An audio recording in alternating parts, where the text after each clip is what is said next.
Welcome to ASEAN Today. I'm Raymond Goh of Malaysia's TV3 in Kuala Lumpur. And I'm Dalton Tanonaka of the Indonesia channel at the ASEAN Secretariat in Jakarta. And this is your monthly look at the dynamic Southeast Asia region. We begin here in ASEAN's biggest economy, where a new president was confirmed. The country's constitutional court rejected an election appeal by losing candidate Prabowo Subianto on August 21st. That meant Jakarta Governor Joko Widodo would be inaugurated as Indonesia's 7th president on October 20th. There were fears of major protests ahead of the ruling, but only minor skirmishes with police occurred. Subianto had made claims of voter fraud and intimidation.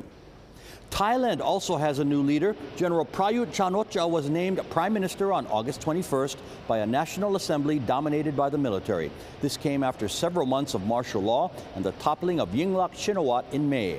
Chan-o-cha is promising to hold elections by the end of 2015. The remains of 20 Malaysians killed in the shoot-down of a passenger jet in Ukraine were returned home.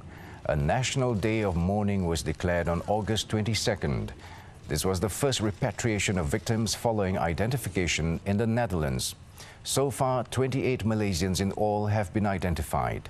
Malaysia Airlines flight MH17 was hit by a missile fired by pro-Russian rebels in July. All 298 passengers and crew members were killed, including 43 Malaysians. Cambodia's genocide court sentenced the only two surviving leaders of the Killing Fields regime to life in prison. The historic verdicts were announced August 7th against former Khmer Rouge leaders Khieu Samphan and Nguyen Chia. The men were found guilty of murder, political persecution, and other crimes against humanity in the 1970s. Nearly 2 million people were killed in that period of terror. Surviving victims had waited for 35 years for legal accountability. The territorial dispute in the South China Sea again dominated the discussion at an ASEAN summit of foreign ministers. The claims of several ASEAN states and China have been raising tensions in the region. All parties called for serious dialogue to resolve the matter. Foreign ministers representing 27 countries and economies attended the meeting in Naypyidaw on August 10th, including U.S. Secretary of State John Kerry. He addressed issues confronting Myanmar in particular, including ethnic conflicts and constitutional reform. ASEAN itself celebrated its 47th birthday here in Jakarta with a party for family and friends. Secretary General Lee Loong-min led the celebration here at the group's secretariat on August 18th. He said ASEAN is on the threshold of realizing a dream with the planned ASEAN Economic Community next year.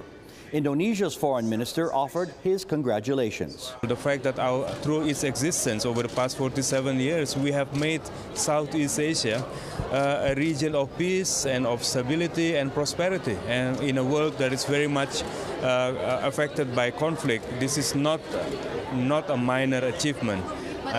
The AEC is scheduled to become reality in December of next year.